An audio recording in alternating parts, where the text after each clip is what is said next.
પૂજા વિદ્યાલય online શિક્ષણમાં આપણે ધોરણ 11 પ્રકરણ 3માં તત્વોના કેટલાક ગુણધર્મો વિશે અભ્યાસ કરવાના છે. તત્વના ગુણધર્મમાં આપણે આજે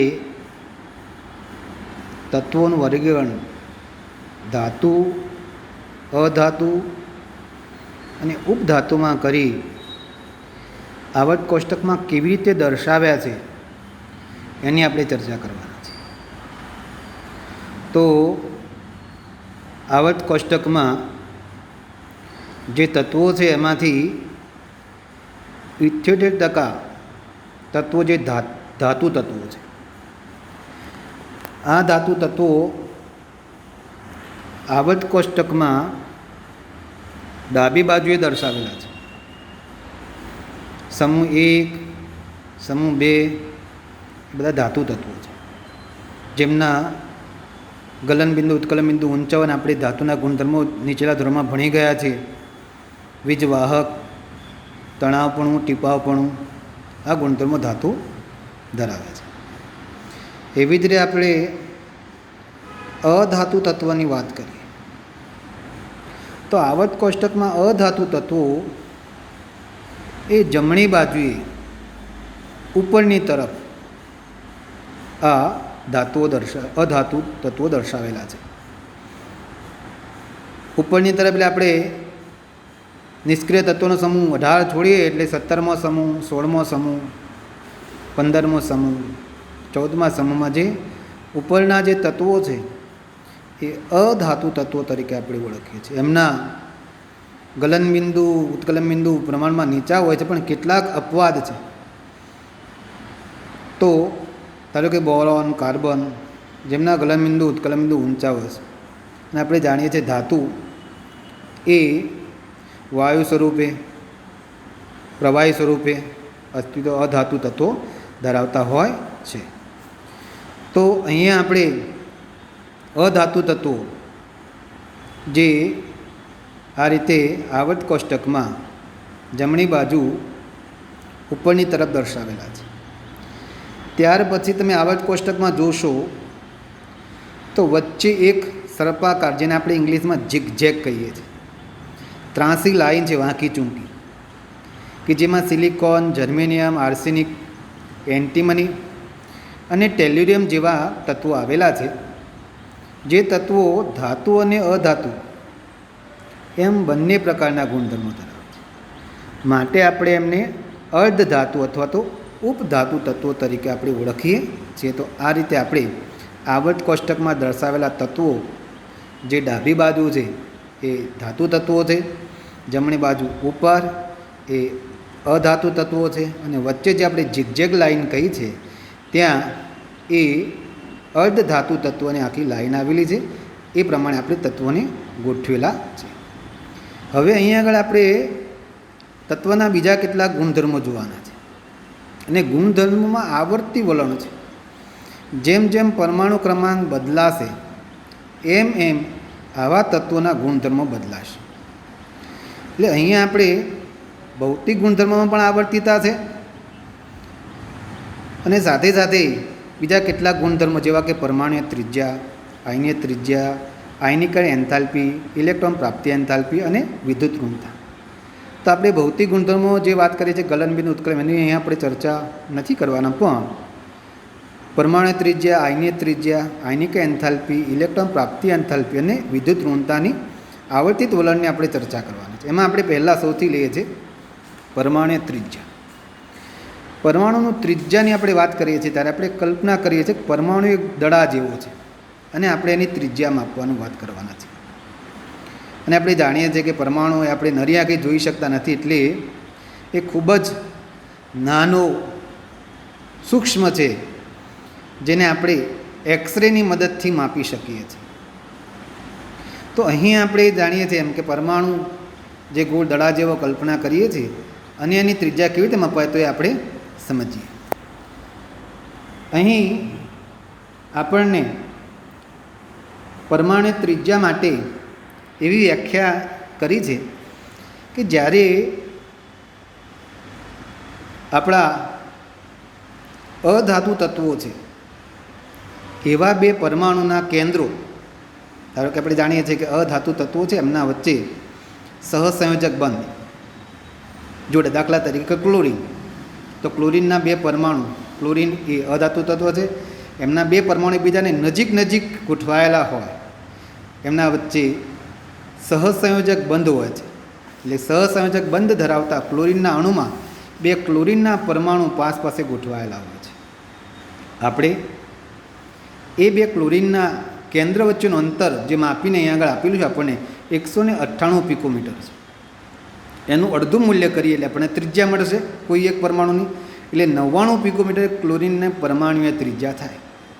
એટલા માટે જ અહીં આગળ લખ્યું છે આપણે કે બે અધાત્વીય પરમાણુ, એટલે કે જ્યારે બે અધાત્વીય પરમાણુ એકલબંધથી જોડાયેલા હોય ત્યારે તેમના વચ્ચેના બે કેન્દ્ર વચ્ચેનું જે અંતર છે એ અંતરના અડધા મૂલ્યને આપણે તે પરમાણુની પરમાણુ ત્રિજ્યા તરીકે આપણે ઓળખીએ છીએ. આવી રીતે જ પરમાણુ ત્રિજ્યા આપણે ધાતુઓ માટે પણ મેળવી શકીએ. ધાતુની વાત કરીએ તો ધાતુના પરમાણુમાં આ રીતે ગોઠવાયેલા હોય છે. એમાં ઉદાહરણ તરીકે આપણે કોપર લઈએ છીએ, તો કોપરના જે પરમાણુ છે એ કોપરના પરમાણુ એકબીજાની નજીક ગોઠવાયેલા હોય ત્યારે બે કોપરના પરમાણુના કેન્દ્ર વચ્ચેનું અંતર એ 256 પિકોમીટર છે. આપણે એનું અડધું મૂલ્ય કરીએ એટલે 128 પિકોમીટર થશે.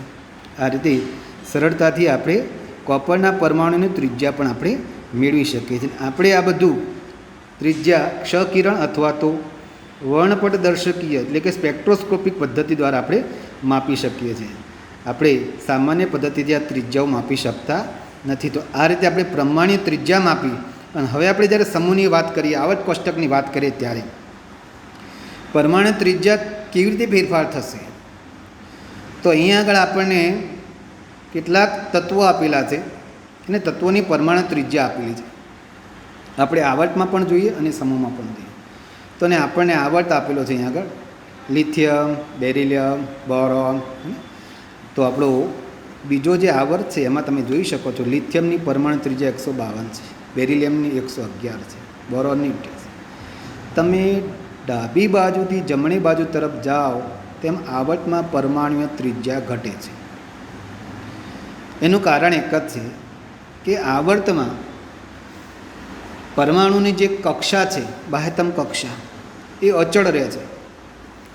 બીજો આવર્ત તો બીજી કક્ષામાં જ ઇલેક્ટ્રોન ઉમેરાતા રહેશે. સાથે સાથે કેન્દ્રનો ધન વીજભાર વધે છે. આપણે ત્યાં લિથિયમમાં કેન્દ્રમાં +3, બેરિલિયમમાં +4, બોરોનમાં +5. આવી રીતે એનો કેન્દ્રનો ધન વીજભાર વધતો જાય છે. એટલે ઇલેક્ટ્રોન પરનું આકર્ષણ વધે છે અને માટે ડાબી બાજુથી જમણી બાજુ તરફ જઈએ તેમ પરમાણુય ત્રિજ્યા ઘટે છે. સમૂહની વાત કરીએ તો સમૂહમાં આપણે ઉપરથી નીચેની તરફ જઈએ, lithium, sodium, potassium, rubidium, caesium, francium. અહીંયા આપણને બે જ તત્વો આપેલા છે, લિથિયમ અને સોડિયમ. તો એમાં આપણે કમ્પેર કરીને જોઈ શકીએ છીએ કે લિથિયમ કરતાં સોડિયમની પરમાણુ ત્રિજ્યા વધારે છે, સોડિયમ કરતાં પોટેશિયમની વધારે. તો એમ નીચે જવાથી સમૂહમાં ઉપરથી નીચે તરફ જઈએ તેમ પરમાણુ ત્રિજ્યા કેમ વધે છે, તો આપણે જાણીએ છીએ કે પહેલાં સમૂહમાં આપણે જે તત્વો મૂકેલા છે એમાં પહેલું તત્વ લિથિયમ બીજા આવર્તનું તત્વ, ત્યાં 2 જ કક્ષકો છે. સોડિયમ ત્રીજા આવર્તનું તત્વ, ત્યાં 3 કક્ષકો. પોટેશિયમ ચોથા આવર્તનું તત્વ, 4 કક્ષા. એટલે લિથિયમમાં 2 કક્ષા હોય, સોડિયમમાં 3 કક્ષા હોય, પોટેશિયમમાં 4 કક્ષા હોય. એટલે કક્ષા વધતી જાય છે.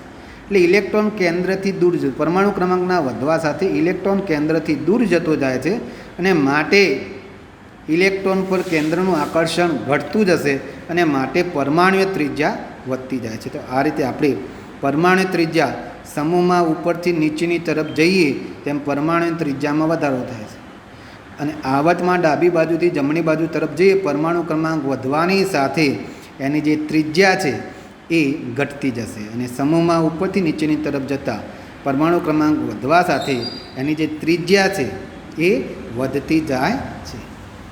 એવી જ રીતે હવે આપણે અહીંયા આગળ આયનીય ત્રિજ્યાની વાત કરવાના છે. આયનીય ત્રિજ્યા એટલે શું, કોને આયનીય ત્રિજ્યા કહેવાય? તો આપણે અહીંયા આગળ ઉદાહરણ તરીકે એક ધનાયન અને એક ઋણાયન લેવાના છે.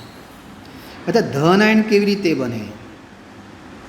તો આપણે જાણીએ છીએ કે ધન આયન બનવા માટે ઇલેક્ટ્રોન ગુમાવવો પડે અને ઋણ આયન બનવા માટે ઇલેક્ટ્રોન મેળવવો પડે. તો અહીંયા આપણે પહેલાં ફ્લોરિનની વાત કરીએ. તો અહીંયા ફ્લોરિનની વાત કરીએ છીએ ત્યારે ફ્લોરિન કે જે એક ઇલેક્ટ્રોન મેળવી ફ્લોરાઇડ આયન F- બને છે. એટલે ફ્લોરિનનો કેન્દ્રનો વીજભાર તો અચળ જ હોય છે. ફ્લોરિન અને ફ્લોરાઇડમાં કેન્દ્રમાં +9 વીજભાર હોય છે, ફ્લોરાઇડમાં પણ અને ફ્લોરિનમાં પણ ફ્લોરિનમાં ઇલેક્ટ્રોનની સંખ્યા 9 હોય છે, જ્યારે ફ્લોરાઇડમાં ઇલેક્ટ્રોનની સંખ્યા 10 હોય છે. અને માટે ફ્લોરાઇડમાં ફ્લોરિન કરતાં ઇલેક્ટ્રોન પ્રત્યેનું કેન્દ્રનું આકર્ષણ ઓછું હોય છે અને માટે ફ્લોરાઇડની આયનીય ત્રિજ્યા વધારે હોય છે ફ્લોરિન કરતાં. તો અહીંયા આપણે જોઈ શકીએ છીએ કે આપણને અહીંયા ફ્લોરાઇડની ત્રિજ્યા 136 પિકોમીટર છે, જ્યારે ફ્લોરિનની ત્રિજ્યા પરમાણુ ત્રિજ્યા 64 પિકોમીટર છે. એટલે કે જનક તત્વ એવા ફ્લોરિન કરતાં એમાંથી બનતું જે ઋણ આયન છે એની ત્રિજ્યા આયનીય ત્રિજ્યા વધારે હોય છે. એટલે કે કોઈ પણ જનક પરમાણુ કરતાં એમાંથી જ્યારે ઋણ આયન બને છે ત્યારે એની ત્રિજ્યા વધારે હોય છે. પણ કોઈ જનક પરમાણુમાંથી ધન આયન બને તો શું થાય તો એ પણ જોઈ લઈએ આપણે. દાખલા તરીકે સોડિયમની વાત કરીએ, Na અને Na+. Naમાં આપણે જાણીએ છીએ કેન્દ્રમાં +11 વીજભાર છે, Na+માં પણ કેન્દ્રમાં +11 વીજભાર છે. પણ Naમાં ઇલેક્ટ્રોનની સંખ્યા 11 છે, જ્યારે Na+માં ઇલેક્ટ્રોનની સંખ્યા 10 છે. તો 10 ઇલેક્ટ્રોન ઉપર 11 પ્રોટોન આકર્ષણ વધી જશે, એટલે Na કરતાં Na+માં ઇલેક્ટ્રોન પરનું આકર્ષણ વધવાને કારણે ઇલેક્ટ્રોન કેન્દ્રની નજીક આવશે. એટલે સોડિયમ પરમાણુની પરમાણુ ત્રિજ્યા 186 પિકોમીટર છે, જ્યારે એમાંથી બનતું ધન આયનનું કદ નાનું હોય એટલે એની આયનીય ત્રિજ્યા 95 પિકોમીટર છે. ટૂંકમાં આપણે એવું યાદ રાખીએ કે જ્યારે પરમાણુમાંથી ઋણ આયન બને ત્યારે એની ત્રિજ્યા વધારે હોય, પણ પરમાણુમાંથી ધન આયન બને ત્યારે એની ત્રિજ્યા ઓછી હોય છે. અહીં આગળ આપણને સમ ઇલેક્ટ્રોનની સ્પીસીઝ દર્શાવે છે, O2-, F-, Na+ અને Mg2+. એને સમ ઇલેક્ટ્રોનની સ્પીસીઝ કહે છે.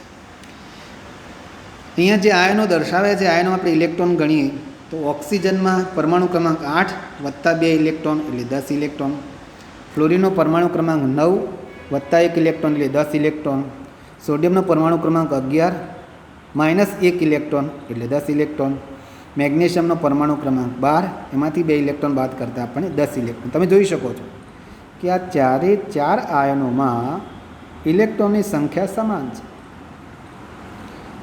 અને કેન્દ્રનો વીજભાર જુદું જુદું છે.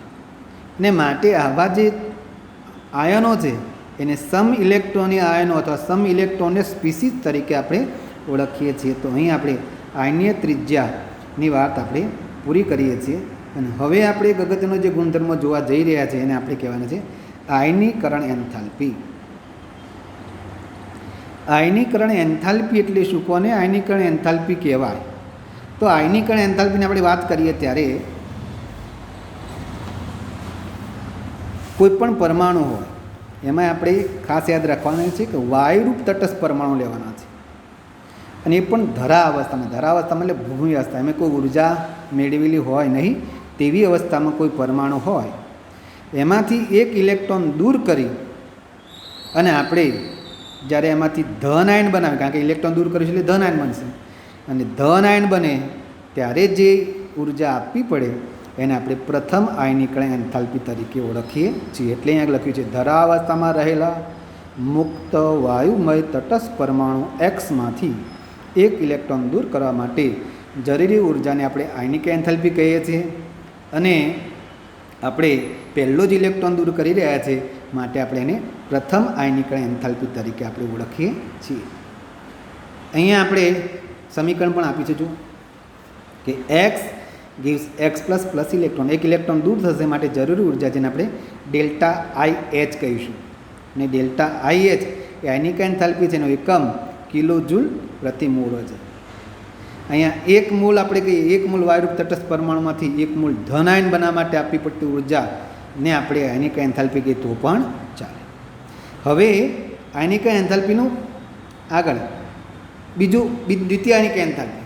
દ્વિતીય આયનીકરણ એન્થાલ્પી એટલે શું? એક ઇલેક્ટ્રોન દૂર કર્યા પછી આપણે બીજો ઇલેક્ટ્રોન દૂર કરવો છે, ત્યારે આપણે સમીકરણમાં દર્શાવ્યું જુઓ, x plus gives x plus 2 plus electron. એટલે કે ધન આયનમાંથી હજુ આપણે એક ઇલેક્ટ્રોન દૂર કરીએ, બીજો ઇલેક્ટ્રોન દૂર કરીએ, એને આપણે દ્વિતીય આયનીકરણ એન્થાલ્પી તરીકે ઓળખીએ છીએ.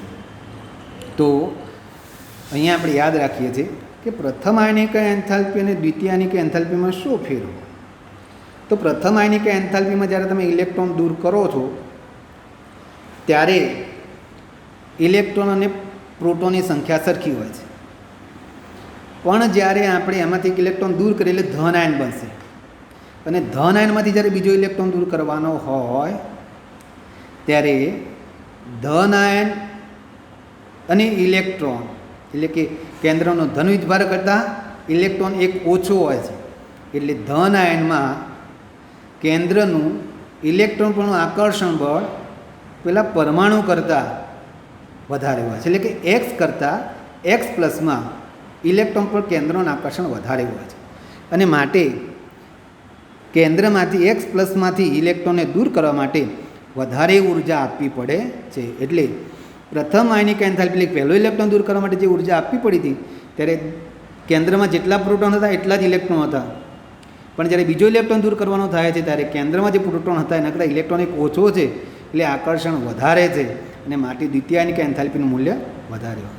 એમ આગળ જઈએ તો તૃતીય આયનિક એન્થાલ્પીનું મૂલ્ય પણ એના કરતાં વધારે. આમ પ્રાથમિક, દ્વિતીયક અને તૃતીયક તરફ જઈએ તેમ આયનીકરણ એન્થાલ્પીનું મૂલ્ય વધતું જાય છે.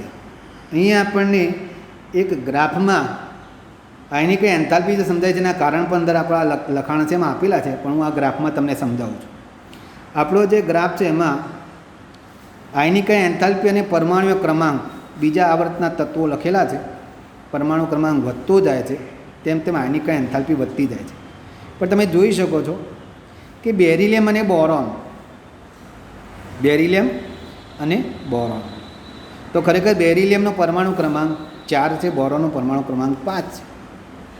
તો એવા સંજોગોમાં બેરિલિયમ કરતાં બોરોનની આયનીકરણ એન્થાલ્પી એ વધારે હોવી જોઈએ, પણ તમે જોઈ શકો છો બેરિલિયમની આયનીકરણ એન્થાલ્પી 899 કિલો જૂલ પ્રતિ મોલ છે, જ્યારે બોરોનની 801 કિલો જૂલ પ્રતિ મોલ છે. એટલે આયનીકરણ એન્થાલ્પી ઘટે છે. કેમ? તો આપણે એની ઇલેક્ટ્રોન રચનાનો અભ્યાસ કરીએ તો બેરિલિયમની ઇલેક્ટ્રોન રચના છે 1s2 2s2, બોરોનની ઇલેક્ટ્રોન રચના છે 1s2 2s2 2px1. એટલે પી કક્ષકમાં એક ઇલેક્ટ્રોન છે, અને તમે જાણો છો યુગ્મિત ઇલેક્ટ્રોન કરતાં એક અયુગ્મિત ઇલેક્ટ્રોનને દૂર કરવા માટે આપણે ઓછી ઉર્જા આપવી પડશે. એટલે બોરોનમાં પી કક્ષામાં રહેલો અયુગ્મિત ઇલેક્ટ્રોન એ બેરિલિયમમાં રહેલા ઇલેક્ટ્રોન કરતાં ઝડપથી દૂર થાય છે, અને માટે અનિયમિત વર્તણૂક ધરાવે છે. બેરિલિયમ કરતાં બોરોનની આયનીકરણ એન્થાલ્પી ઓછી હોય છે. એવી જ રીતે નાઇટ્રોજન અને ઓક્સિજન વચ્ચે છે. નાઇટ્રોજનનો પરમાણુ ક્રમાંક કરતાં ઓક્સિજનનો પરમાણુ ક્રમાંક વધારે છે, તેમ છતાં નાઇટ્રોજનની આયનીકરણ એન્થાલ્પી 1402 કિલો જૂલ પ્રતિ મોલ છે, જ્યારે ઓક્સિજનની 1314 કિલો જૂલ પ્રતિ મોલ છે. ખરેખર વધવી જોઈએ પણ વધતી નથી. કેમ? એમાં પણ ઇલેક્ટ્રોન રચનાનો અભ્યાસ કરીએ આપણે તો નાઇટ્રોજનની ઇલેક્ટ્રોન રચના આપણી થશે 1s2 2s2 2px1 2py1 2pz1. ઓક્સિજનની ઇલેક્ટ્રોન રચના થશે 1s2 2s2 2px2 2py1 2pz1. અહીંયા જે ઇલેક્ટ્રોન રચના છે એમાં તમે જોઈ શકો છો કે નાઇટ્રોજન જે ઇલેક્ટ્રોન રચના આપણે અભ્યાસ કર્યો એ નાઇટ્રોજનની ઇલેક્ટ્રોન રચનામાં 3 કક્ષકમાં અયુગ્મિત ઇલેક્ટ્રોન છે. તમે જાણો છો કે પી કક્ષામાં જ્યારે 3 ઇલેક્ટ્રોન ભરાયેલા હોય ત્યારે સ્થિરતા વધારે હોય. એટલે આપણે જ્યારે અગાઉ ભણ્યા કે જ્યારે ઇલેક્ટ્રોન 3 ભરાયેલા હોય અથવા ઇલેક્ટ્રોન 6 ભરાયેલા હોય પી કક્ષકમાં ત્યારે એની સ્થિરતા વધારે છે. 3 ઇલેક્ટ્રોન ભરાયેલા નાઇટ્રોજનમાં છે માટેની સ્થિરતા વધારે છે. કોની સાપેક્ષે? ઓક્સિજનની સાપેક્ષે. જ્યારે ઓક્સિજનમાં કયા છે તો ઓક્સિજન તમે જાણો છો 2 1 1, અને ત્યારે ઓક્સિજનમાંથી ઇલેક્ટ્રોન દૂર કરવા માટે ઓછી ઉર્જાની જરૂર પડે છે, અને તેથી નાઇટ્રોજન કરતાં ઓક્સિજનની આયનીકરણ એન્થાલ્પીનું મૂલ્ય ઓછું હોય છે. તો આપણે અહીંયા આ બધા જે કારણની આપણે ચર્ચા કરી એ કારણ આપણને અહીંયા આગળ સમજાવેલા જ છે. નીચે તમે જોઈ શકો છો કે કેવી રીતે બોરોન કરતાં બેરિલિયમની આયનિક એન્થાલ્પી શું ફેરફાર છે, એની ઇલેક્ટ્રોન રચના વિશે પણ સમજાવેલું છે. એટલે આપણે શાંતિથી વાંચીને સમજી લઈશું. અહીંયા વચ્ચે એક શિલ્ડિંગ અસરની વાત કરી છે. શિલ્ડિંગ અસર એટલે શું? તો શિલ્ડિંગ અસરમાં આપણે એવું કહી શકીએ કે શિલ્ડિંગ અથવા સ્ક્રેનિંગ અસર. તો આપણે હમણાં ઇલેક્ટ્રોન રચના બોલ્યા નાઇટ્રોજનની, તો એમાં આપણે જાણીએ છીએ કે 1s2 2s2 2p x1 2p y1 2p z1. એમાં જે 1s2 છે એટલે કે અંદરની કક્ષામાં રહેલા ઇલેક્ટ્રોન એ બહારની કક્ષામાં રહેલા ઇલેક્ટ્રોનની વચ્ચે અડચણ હોય.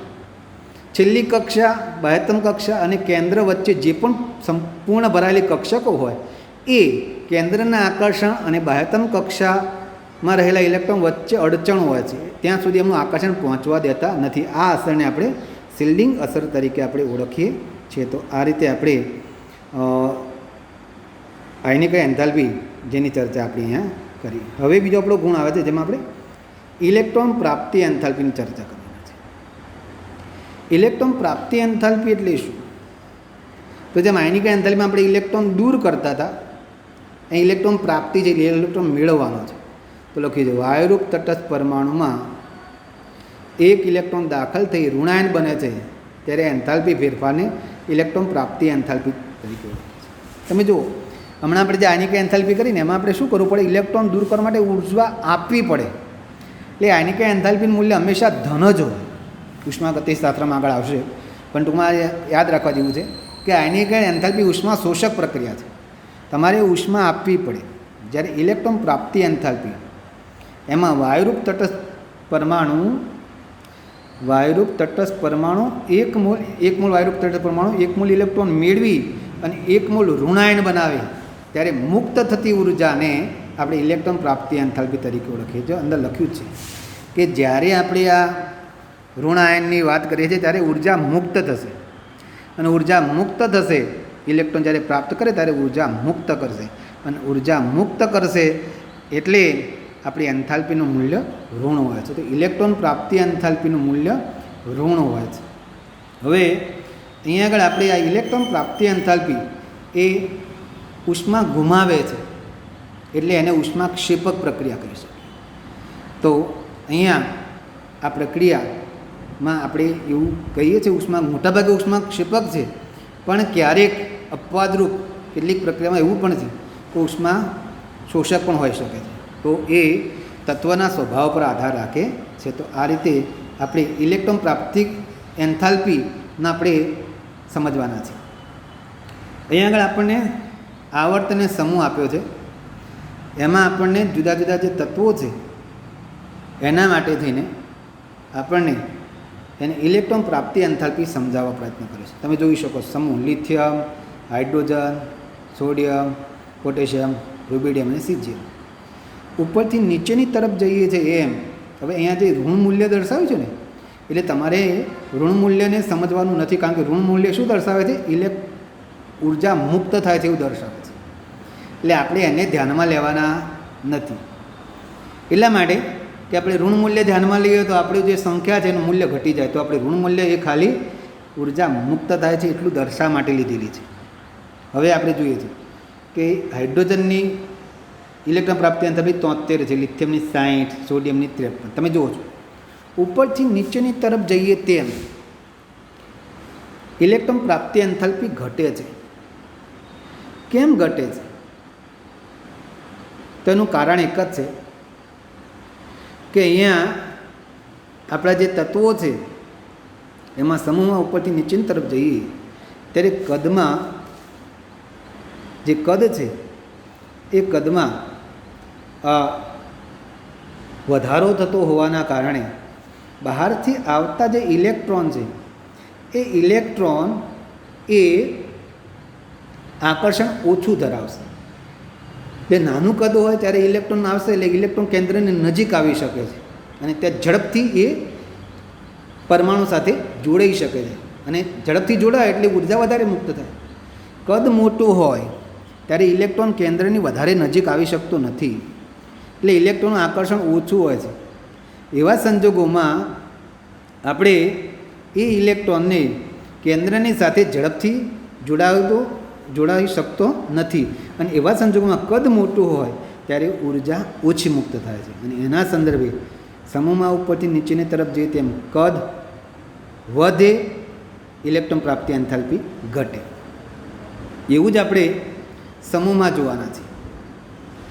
તો સમૂહની આપણે આવર્તની વાત કરીશું. આવર્તમાં જોઈએ છે આપણે લિથિયમ કરતાં ઓક્સિજન કરતાં ફ્લોરિન. આપણે શૂન્ય સમૂહની વાત નહીં કરીએ, કારણ કે શૂન્ય સમૂહ એ સંપૂર્ણ ઇલેક્ટ્રોન ગોઠવાયેલો અને સંતૃપ્ત ઇલેક્ટ્રોન રચના ધરાવતા તત્વો છે. એટલે આપણે ખાલી આપણા 17મા સમૂહ સુધીની ચર્ચા કરીએ છીએ. એમાં તમે જોઈ શકો છો કે આવર્તમાં પણ ડાબી બાજુથી જમણી બાજુ તરફ જાઓ તેમ કદમાં ઘટાડો થાય છે. કદમાં ઘટાડો થતો હોવાના કારણે એની જે એન્થાલ્પી છે, ઇલેક્ટ્રોન પ્રાપ્તિ એન્થાલ્પી, એ વધે છે. કદ ઘટે એમ ઇલેક્ટ્રોન પ્રાપ્તિ એન્થાલ્પી વધે. આપણે જોઈ શકીએ છીએ કે લિથિયમની 60 છે, ઓક્સિજનની 141 છે, ફ્લોરિનની 328 છે. તો આ રીતે આપણે ડાબી બાજુથી જમણી બાજુ તરફ જઈએ તેમ કદના ઘટાડા સાથે ઇલેક્ટ્રોન પ્રાપ્તિ એન્થાલ્પી ત્યાં વધે છે.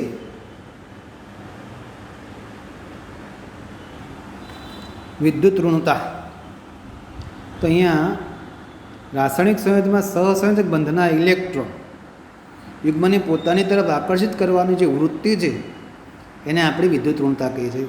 કોઈ બે પરમાણુ સહસંયોજક બંધથી જોડાયા હોય, એટલે કે ઇલેક્ટ્રોનની ભાગીદારીથી જોડાયેલા હોય, ત્યારે બંધમાં રહેલા જે ઇલેક્ટ્રોન છે એ ઇલેક્ટ્રોનની જે ભાગીદારી થાય છે, એ ઇલેક્ટ્રોન પર જે આકર્ષણ હોય છે, એ ઇલેક્ટ્રોન પર કયા પરમાણુનું આકર્ષણ વધારે હોય છે એના આધારે વિદ્યુત ઋણતા નક્કી કરવામાં આવે છે. એટલે કહેવામાં આવે છે કે સહસંયોજક બંધથી જોડાયેલા બે પરમાણુના કેન્દ્રોનું બંધના ઇલેક્ટ્રોન પર આકર્ષણ લગાડવાની જે વૃત્તિ છે એને આપણે વિદ્યુત ઋણતા તરીકે આપણે ઓળખીએ છીએ.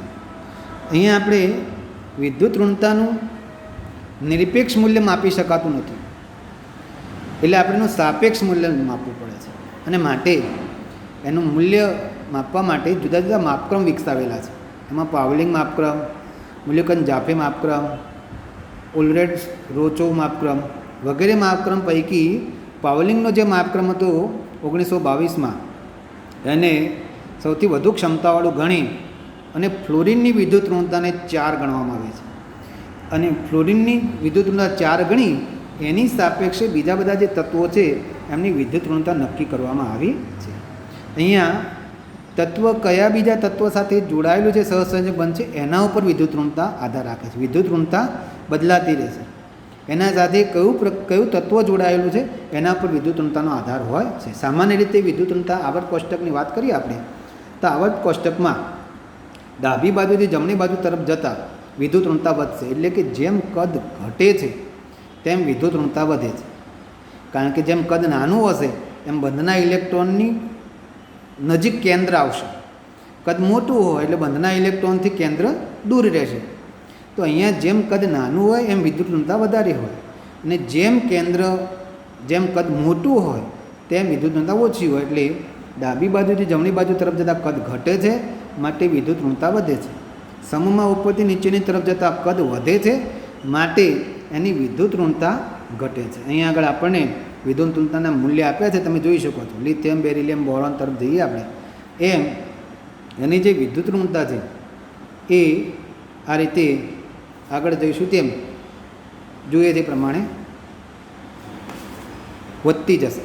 લિથિયમથી બેરિલિયમથી બોરોન, કાર્બન, નાઇટ્રોજન, ઓક્સિજન. એવી જ રીતે આપણે નીચેની તરફ જઈએ છીએ વિદ્યુત ઋણતામાં, તો પણ તમે જોઈ શકો છો કે લિથિયમ, સોડિયમ, એમ આપણે નીચેની તરફ જઈએ તે વિદ્યુત ઋણતા એ ઘટતી જશે. એનું કારણ એક જ છે કે કદમાં વધારો થવાના કારણે વિદ્યુત ઋણતા ઘટે છે. તો આ રીતે વિદ્યુત ઋણતા એ સમૂહ અને આવર્તમાં તમે જોઈ શકો છો કે સમૂહની આવર્તની વાત કરીએ તો લિથિયમથી બેરિલિયમ તરફ તમે જોઈને વિચારી શકો છો. એ જ રીતે આપણને નીચે સમૂહ માટે પણ આપી છે, તમે જોઈ શકો છો કે આ રીતે નીચેની તરફ જઈશું એમ વિદ્યુત ઋણતા આ રીતે ફેરફાર અનુભવાય છે, એટલે ઘટે છે. બરાબર. તો વિદ્યુત ઋણતા એ આ રીતે ઉપરથી નીચેની તરફ જતાં કદ વધવાની સાથે ઘટે છે. તો અહીંયા આપણે વિદ્યુત ઋણતા જે આપણો ટૉપિક છે આપણે પૂરો કરીએ છીએ. હવે આપણે જે જોવાના છીએ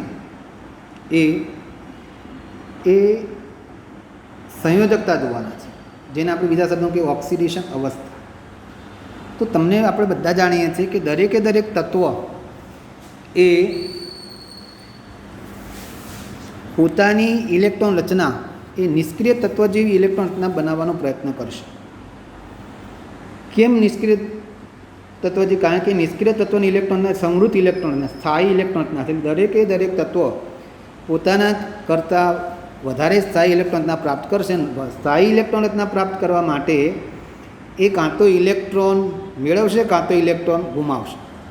એટલે અહીંયા આપણે જ્યારે સંયોજકતા નક્કી કરતા હોય ત્યારે સંયોજકતા નક્કી કરવા માટે એક સામાન્ય માહિતી એવી છે કે લખ્યું છે તમે જો બાહ્ય કક્ષામાં રહેલા ઇલેક્ટ્રોનની સંખ્યા જેટલી સંયોજકતા હોય અથવા એ ઇલેક્ટ્રોનની સંખ્યાને તમે 8માંથી બાદ કરો ત્યારે મળતી સંખ્યા જેટલી એની સંયોજકતા હોય છે. અહીંયા આપણને સમૂહ આપેલો છે. પહેલો સમૂહ, બીજો સમૂહ, ત્રીજો સમૂહ, 13મો સમૂહ, 14મો સમૂહ, 15મો સમૂહ. ઉપર જે આપે છે ને સમૂહની સંખ્યા છે કે પહેલા સમૂહમાં સંયોજકતા ઇલેક્ટ્રોનની સંખ્યા 1 હોય એટલે પહેલા સમૂહના બધા જ તત્વો +1 સંયોજકતા ધરાવશે. H+, Li+, Na+, K+ વગેરે. એવી જ રીતે બીજો સમૂહ જેને આપણે આલ્કલાઇન અર્ધધાતુ તત્વો તરીકે ઓળખીએ છીએ. અને આ આલ્કલાઇન અર્ધધાતુ તત્વમાં આપણે જોઈએ છે પ્રમાણે સંયોજકતા કક્ષામાં 2 ઇલેક્ટ્રોન છે અને 2 ઇલેક્ટ્રોન હોવાના કારણે એ 2 ઇલેક્ટ્રોન ગુમાવી +2 સંયોજકતા ધરાવશે. એવી જ રીતે 13મા સમૂહની વાત કરીએ. 13મા સમૂહમાં પણ સંયોજકતા કક્ષામાં 3 ઇલેક્ટ્રોન છે. 3 ઇલેક્ટ્રોન ગુમાવશે અને +3 સંયોજકતા ધરાવશે. 14મા સમૂહની વાત કરીએ. 4 ઇલેક્ટ્રોન છે, 4 ઇલેક્ટ્રોન ગુમાવી +4 સંયોજકતા ધરાવશે. 15મો સમૂહ એક 3 અહીં જાણીએ છીએ પ્રમાણે 5 ઇલેક્ટ્રોન છે એટલે એના જોડે 2 ઓપ્શન છે. કાં તો એ 3 ઇલેક્ટ્રોન મેળવી -3 સંયોજકતા ધરાવશે કાં તો 5 ઇલેક્ટ્રોન ગુમાવી +5 સંયોજકતા ધરાવશે. પણ મોટાભાગે એ -3 સંયોજકતા ધરાવશે. 16મા સમૂહની વાત કરીએ તો 16મા સમૂહમાં 6 ઇલેક્ટ્રોન છે. 2 ઇલેક્ટ્રોન મેળવી -2 સંયોજકતા ધરાવશે અથવા 6 ઇલેક્ટ્રોન ગુમાવી +6 સંયોજકતા ધરાવશે. અહીંયા ઇલેક્ટ્રોન ગુમાવવું, કારણ કે આવા સમૂહમાં તમે જેમ જેમ જમણી બાજુ તરફ જશો તેમ ઇલેક્ટ્રોન ગુમાવવાનું મુશ્કેલ બનતું જશે. કેમ? કારણ કે કદ નાનું થતું જશે. એટલે અહીંયા 2 ઇલેક્ટ્રોન મેળવી કાં તો -2 સંયોજકતા બનશે અથવા તો 6 ઇલેક્ટ્રોન ગુમાવી +6 સંયોજકતા થશે.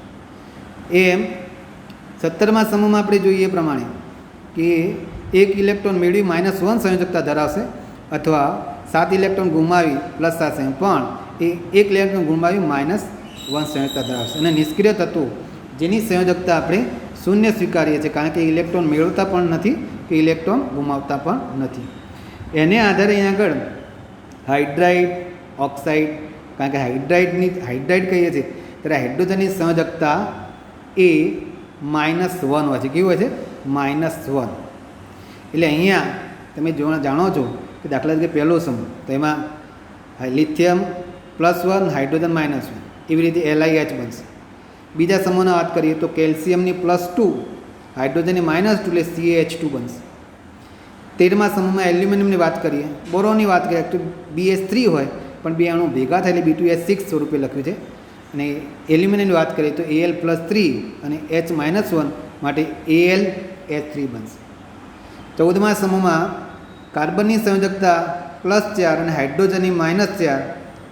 તો અહીંયા આપણે કાર્બન અને ની વાત કરીએ તો કાર્બનની વિદ્યુતના વધારે છે એટલે આપણે એને -4 લઈએ તો હાઇડ્રોજનની +4 લઈ અને આપણે આ સંયોજકતા કમ્પ્લીટ કરીશું એટલે CH4 થશે. નાઇટ્રોજનની -3 અને 3 હાઇડ્રોજન એટલે NH3. ઓક્સિજનની -2 અને હાઇડ્રોજનની +1 એટલે H2O. Fની -1 અને Hની +1 ત્યારે આ એટલે અહીંથી તમે જુઓ 14મા સમૂહથી 17માં આપણે હાઇડ્રોજન +1 લીધી. કેમ?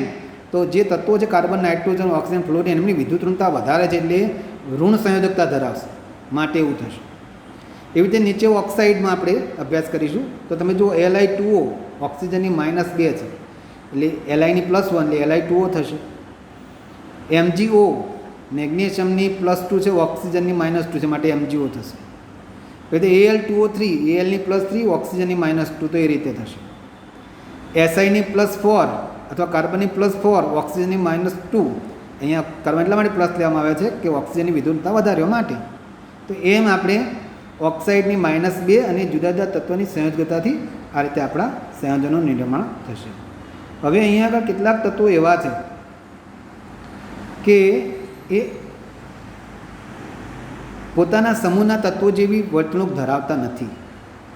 દાખલા તરીકે આપણે જે સમૂહ લખ્યો છે લિથિયમ, સોડિયમ વગેરે, બેરિલિયમ, મેગ્નેશિયમ. તો અહીંયા આગળ આપણને એવું કહેવામાં આવે, આપણે તમે આગળ પણ ભણશો કે પહેલો સમૂહ એમાં લિથિયમ એ આલ્કલી ધાતુ તત્વો જેવું વલણ ધરાવતું નથી, પણ એ બાજુનો સમૂહ જે છે એમાં મેગ્નેશિયમ જેવું વલણ ધરાવે છે. એવી રીતે બેરિલિયમ પણ પોતાના સમૂહ જેવું વલણ ધરાવતું નથી, પણ એ બેરિલિયમ એની બાજુમાં રહેલા જે તત્વો છે, એટલે કે બાજુમાં જે સમૂહ છે એલ્યુમિનિયમ, બાજુના સમૂહનું તત્વ એલ્યુમિનિયમ એના જેવું ગુણધર્મ ધરાવે છે, જેને આપણે વિકર્ણ સંબંધ તરીકે ઓળખીએ. શું કહીશું આપણે? વિકર્ણ સંબંધ. તો જે સમૂહનું તત્વ એના બાજુના સમૂહના તત્વ જેવા ગુણધર્મ ધરાવે છે એને વિકર્ણ સંબંધ તરીકે આપણે ઓળખીએ છીએ. ત્યાર પછી એસ અને પી વિભાગના તત્વોને આપણે ચર્ચા કરીએ તો એસ અને પી વિભાગના જે તત્વો છે એમાં શરૂઆતના તત્વોના કદ નાના હોય છે અને એમની સંયોજકતામાં 2s અને 2p આ બે કક્ષકો હોય છે, માટે એમાં 4 સંયોજકતા કક્ષાઓ હોવાના કારણે એ વધારે બંધ બનાવી શકતા નથી. જ્યારે બીજા ક્રમના જે તત્વો છે, સમૂહના બીજા ક્રમના તત્વો જેમની સંયોજકતા કક્ષા 3s, 3p અને 3d એટલે કે 9 સંયોજકતા કક્ષકો મળે છે, માટે બીજા ક્રમના જે તત્વો છે એ વધારે સંયોજકતા ધરાવતા હોવાથી એ વધારે બંધ બનાવી શકે છે. તો આપણે અહીંયા યાદ રાખીએ કે પ્રથમ જે તત્વો છે એમની સંયોજકતા કક્ષાઓ ઓછી છે, માટે ઓછા બંધનું નિર્માણ કરશે. જ્યારે એના પછીના જે તત્વો છે, દાખલા તરીકે આપણે જુઓ બોરોનની વાત કરીએ તો બોરોન BF4 જ બની શકશે, BF4-.